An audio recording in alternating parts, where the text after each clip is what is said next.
Halo friends, senang berjumpa kembali dengan kalian.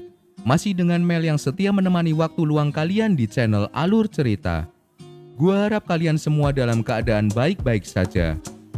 Pada zaman dahulu, jauh sebelum kejayaan para Marvel superheroes di bioskop atau di layar gadget kalian, ada sesosok superhero yang kini sudah mulai dilupakan orang.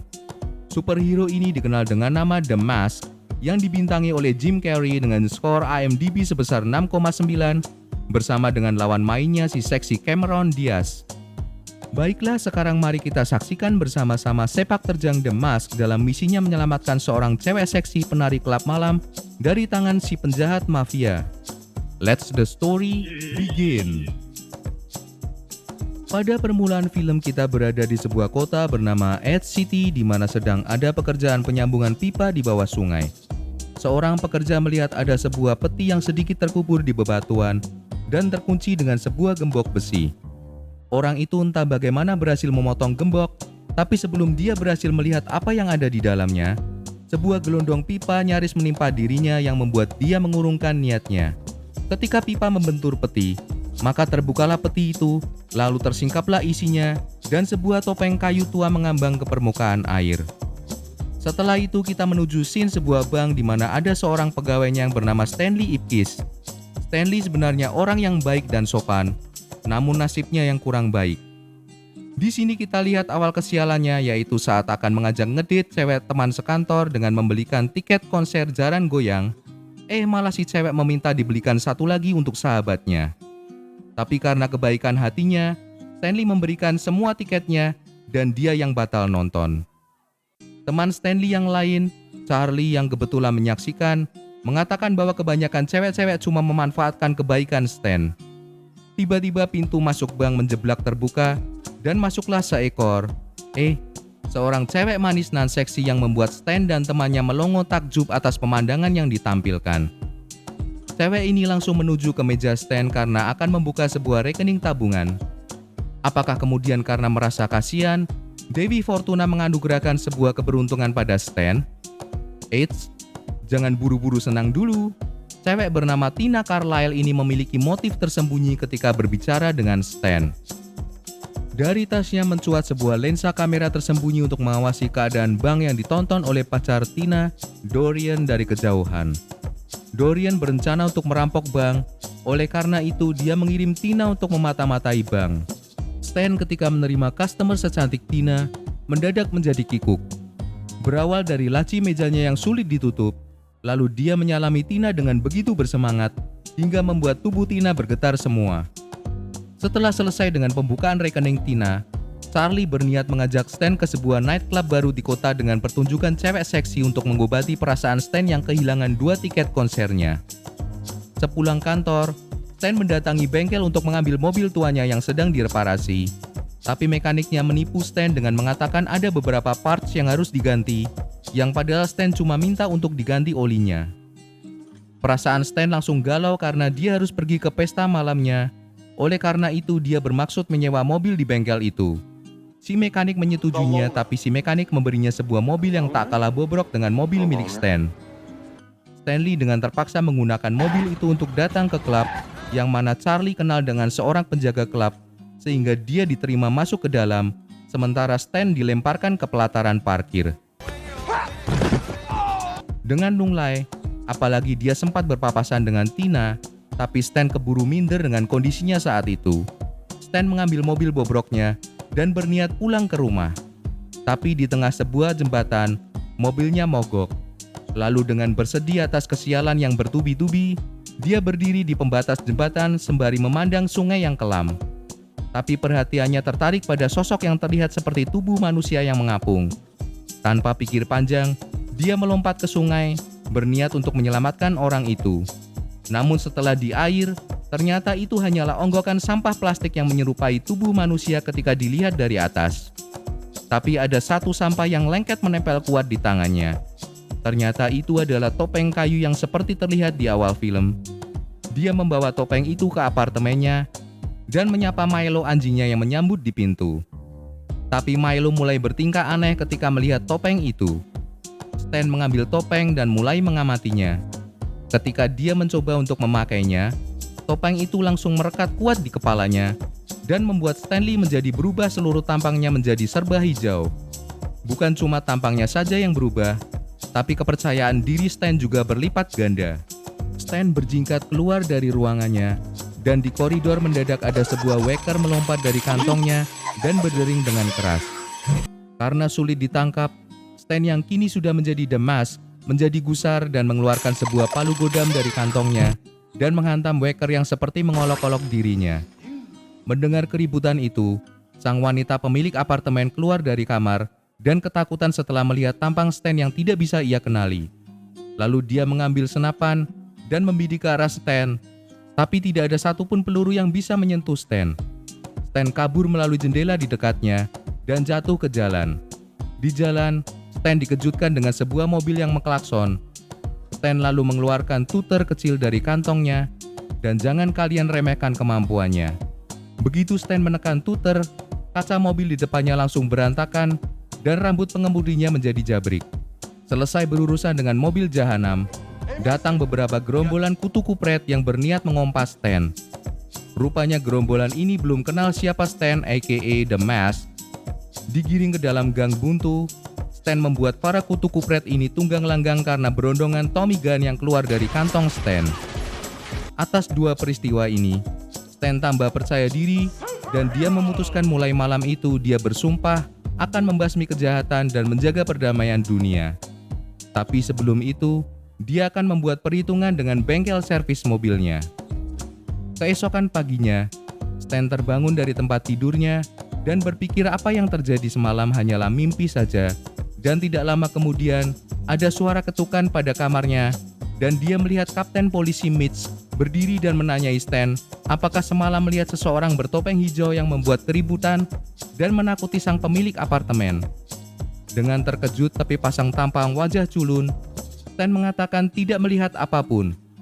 Namun karena ini, dia menjadi percaya bahwa apa yang terjadi semalam bukan mimpi. Untuk menyelamatkan diri dari masalah yang mungkin dihadapi, Stan membuang topeng keluar dari jendela apartemen lalu bergegas ke kantor. Tapi secara ajaib topengnya masuk kembali ke dalam kamarnya.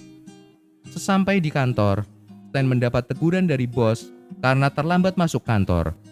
Charlie juga menasihati Stan karena mengira bahwa Stan mulai tertarik pada Tina. Charlie berkata bahwa Tina tidak cocok untuk Stan dan Stan harus mencari gadis yang lebih kalem, yang kebetulan juga secara tiba-tiba ada seorang gadis kalem yang mencari Stan. Gadis itu bernama Peggy Brand, reporter majalah Tribune. Ternyata tujuan Peggy ke situ untuk mewawancarai kemungkinan keterlibatan Stan atas dugaan serangan terhadap bengkel mobil yang lalu. Sebab menjadi viral karena polisi yang memeriksa TKP juga bingung kenapa ada pipa knalpot bisa menancap di bokong sang mekanik. Hari berlalu dan kemudian saat malam, scene menampilkan Stan kembali menyambangi klub yang lalu. Di tempat parkir dia bertemu dengan Tina, namun kali ini alih-alih Stan dilempar keluar dari klub, Stan kini tampil percaya diri dengan mobil barunya yang keren. Karena terpikat akan tampilan Stan kali ini, Tina langsung mendekap Stan, dan Stan yang berpikir bahwa dia akan menerima ciuman ganas dari Tina, ternyata dengan ganas Tina menjilat telinga Stan. Setelah merasa sangat basah dan kegelian, Stan membuka mata dan mendapati Milo yang menjilati telinganya dengan ganas, dan bukan Tina.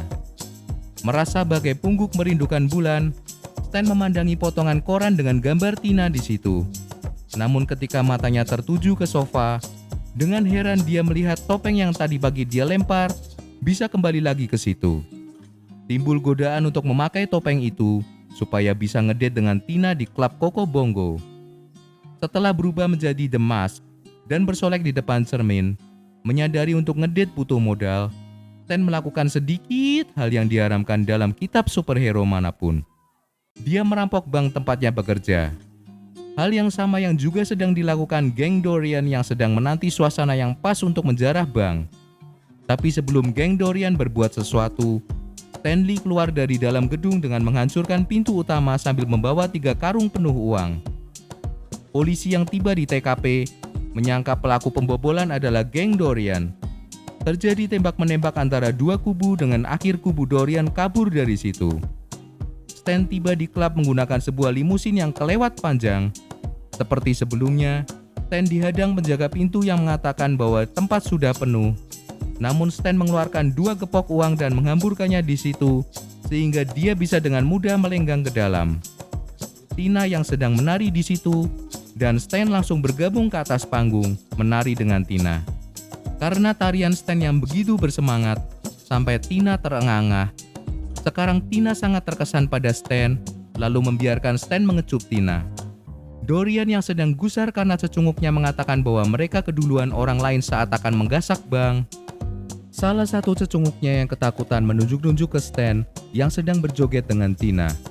Mengetahui 2 hal penting dalam hidupnya diserobot oleh kutu kupret hijau ini, langsung membuat darah Dorian mendidih.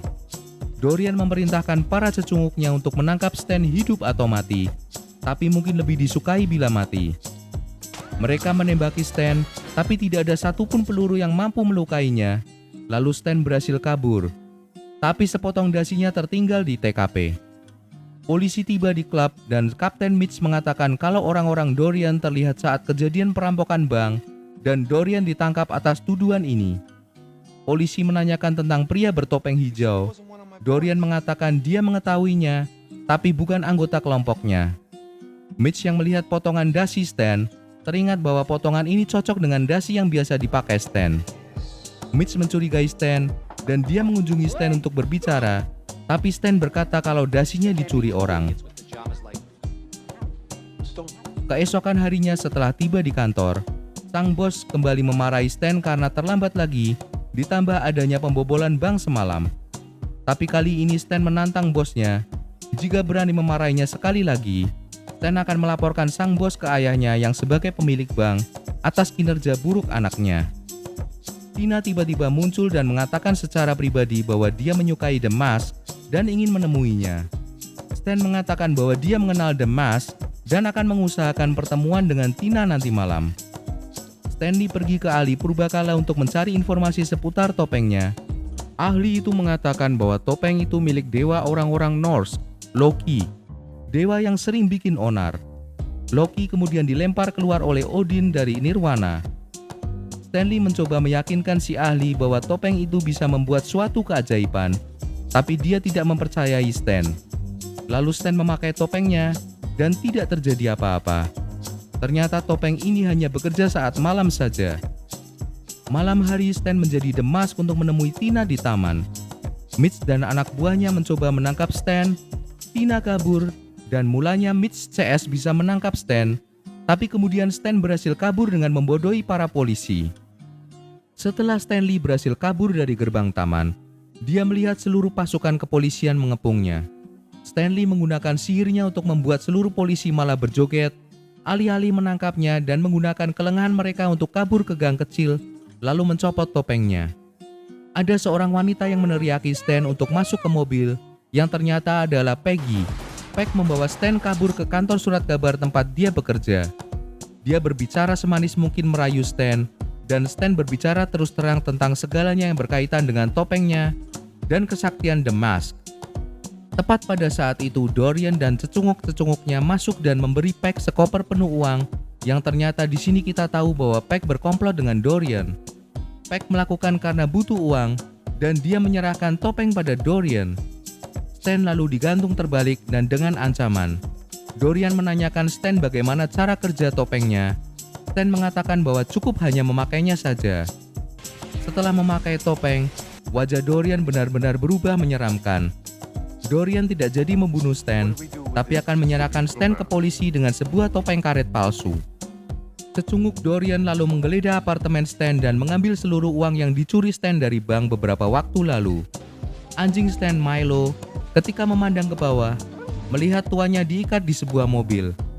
Setelah cecunguk Dorian membawa Stan pergi, Milo berlari mengikuti, lalu Stan dengan terikat dilemparkan di depan kantor polisi, dan polisi menemukan sebuah masker hijau dan segera menangkap Stan. Tina membesuk Stan di penjara, dan Stan mengakui seluruh kebenarannya pada Tina. Tina mengatakan bahwa dia lebih menyukai Stan yang tanpa topeng, karena Stan orang baik.